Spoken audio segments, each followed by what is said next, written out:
এখন দেখব মাইক্রোসফট ওয়ার্ডে কিভাবে এরকম একটি অনুক্রম তৈরি করা যায়, যেটা আমরা বিভিন্ন বই পুস্তকে দেখে থাকি।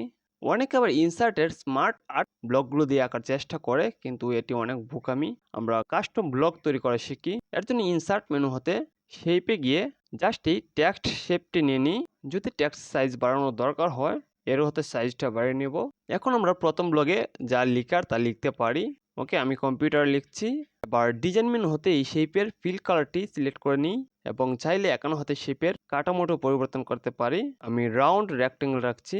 আর একানো হাতে একটি ড্রপ শেডো দিয়ে নিতে পারি, যার ফলে সুন্দর হবে। ওকে, এবার জাস্ট কন্ট্রোল ধরে রেখে যতটি দরকার ততটি কপি করে বসিয়ে দিই এবং ফিল কালারগুলো চাইলে পরিবর্তন করে নিতে পারি।